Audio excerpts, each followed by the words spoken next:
Yo, what's going on, you guys? It's your boy Underrated Major. Today I'll be doing a video discussing Natsu's true dad reveal. Now, when it comes to Fairy Tail, Natsu's parents have always been a huge mystery in this series, and today I'll be doing a video discussing one of his parents, which is his dad, and basically the whole concept around Natsu's dad. Now, I know some of you guys might be thinking, okay, what do you talk about the concept around Natsu's dad? You're making it sound weird. Well, to be honest, even though the anime only, because currently Natsu's dad has been revealed in the manga. I'm going to get into that a little bit later in the video, but there has been people in the series who have already been serving as Natsu's quote-unquote father figure, and I want to discuss who out of all those people, which one of them are like his true like dad-like character within the series. And there's only a couple, it's not a whole bunch. So without further ado, let's go ahead and get into the video, and I'm going to start it off with Makarov. Now I know some people might be thinking, Makarov, are you crazy?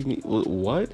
Well, if you actually go back and look at the series, when Natsu first joined Fairy Tail, Makarov was the person who was there that basically recruited him and kind of taught him the ways. Like, we know that he taught him around the guild, and we basically know that Makarov was really looking out for Natsu a lot when he was younger. And even when he started to grow up, Makarov was still always looking out for him. He would tell him, yo, you can't do this mission yet because you're not strong enough. We know that he would always like beat him. Like, whenever Natsu would act out, he always hit him and stuff. So believe it or not, Makarov is definitely a father figure in Natsu's life. And I know some people might see that and be like, okay, that's definitely not true, but if you go back and read the series, you can tell that Makarov has had a significant impact on Natsu's life, including moments where Natsu actually does address him as like grandpa and stuff. I know some people, they might see that and be like, oh, well, he thinks higher of him if he doesn't think of him as a father figure, if he calls him grandpa. But me personally, I believe that Makarov was one of Natsu's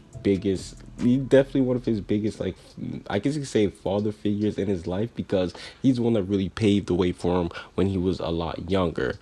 And now I'm going to talk about Gildarts, and Gildarts is definitely one of the biggest cases for a father figure for Natsu. I'm going to be honest, he might just take the cake for when it comes to being Natsu's quote-unquote dad, because even though Makarov was the one who basically brought Natsu to the guild and like showed him everything, it was Gildarts who was the one that was constantly training with them, not constantly training with them, but like fighting with them, playing around with them. He built a relationship with Gildarts, whereas he wants to, like, he sees Gildarts as basically one of the strongest, if not the strongest, a person standing his way. And Gildarts, for the most part, we know that he cares about Natsu a lot. We know that even after he left, he came back. When he came back, he was asking Natsu all these questions like, yo, how's life going? How's everything going? How's you and Lisana? Gildarts definitely did have a major role on Natsu when it comes to being his father figure. And even later in the arcs where he would save Natsu and save Fairy Tail Guild, we saw how much respect Natsu had for Gildarts. So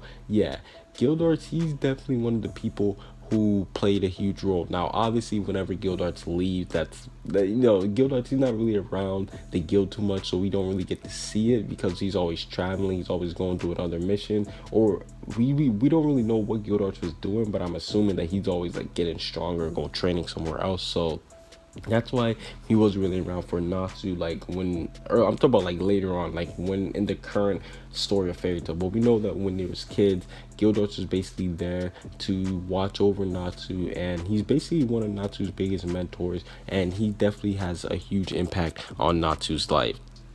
Now, the next person I want to talk about is the one that Natsu actually addresses as his father, which is Igneel. Now, we know the story that Igneel basically left Natsu year 777. Ever since then, Natsu, he's been looking for him, and I'm gonna be honest, this guy is the biggest case to be Natsu's dad. Like, you can say that this is actually Natsu's dad, because Natsu himself calls Natsu himself calls Igneel his dad. We know that he learned everything. Like, I know that I said earlier on that like Makarov and like Gildarts like taught him some things about like the guild and like, about like fighting, but no, Igneel taught him how to actually use magic. He taught him about how to survive. We know that Igneel, he would basically go and drop Natsu off just in random places so he could get stronger. He taught him how to use fire dragons, roar. I remember that iconic moment where they're on top of the mountain. We see Igneel, he uses fire dragon roar, and then we see Natsu try to do it too. So yeah, Igneel he was definitely the biggest role on Natsu's life. We know year 777, him and the other dragons abandoned them, and it really became Natsu's goal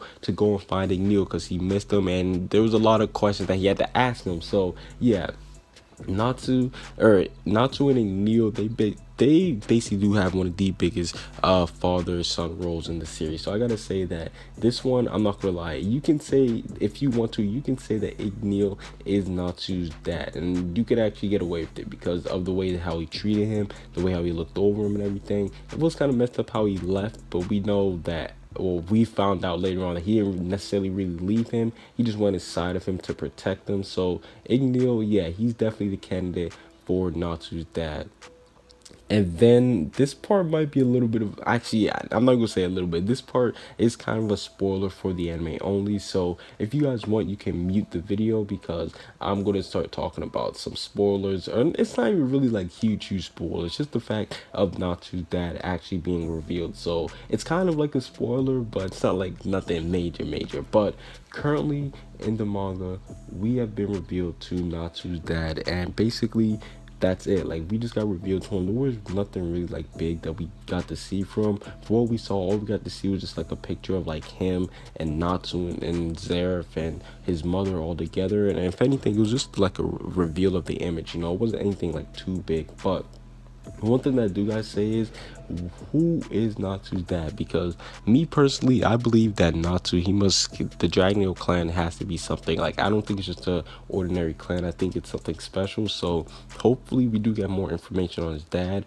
Maybe his dad was a dragon slayer. Maybe his dad had something to do with the dragons, but I don't know. Me personally, I would like it if Natsu's dad had some type of connection with dragons, simply because it would be dope, it would be cool. Or maybe Natsu's dad was a skilled magician like Zeref is. Like, maybe he was skilled in like black arts and stuff. So me personally, I hope we do get more on Natsu's dad, because I'm gonna be honest, Natsu, like, well, not just Natsu, but just like in shonen in general, for some reason there's always like the dad figure is always like the most mysterious but yet OP in shonen. So me personally, I hope that Natsu's dad, he does have some type of lore behind him. There's something that can make me think, okay, this guy's gonna be epic, or this guy was epic. So yeah, me personally, I can't wait to see what we get. I can't wait to see if we do get to see more stuff from Natsu's dad.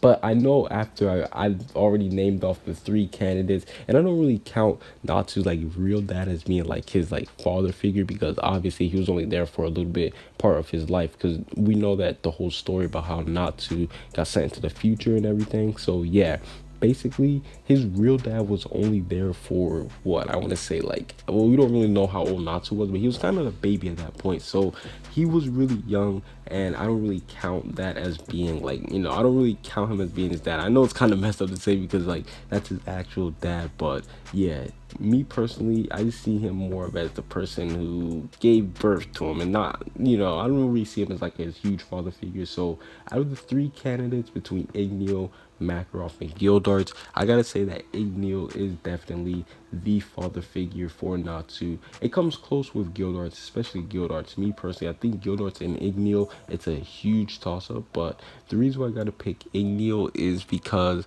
you know, he's the one that Natsu calls dad. He's the one that looks over Natsu. He's the one trying magic and everything. So me personally, I definitely do gotta say that Igneel, he is Natsu's true father figure. Even though Natsu's dad was revealed, I can't really say that he was like really much of a dad, because, you know, he got killed off early by dragons and he couldn't really do anything with Natsu. But overall, that's basically it for this little video.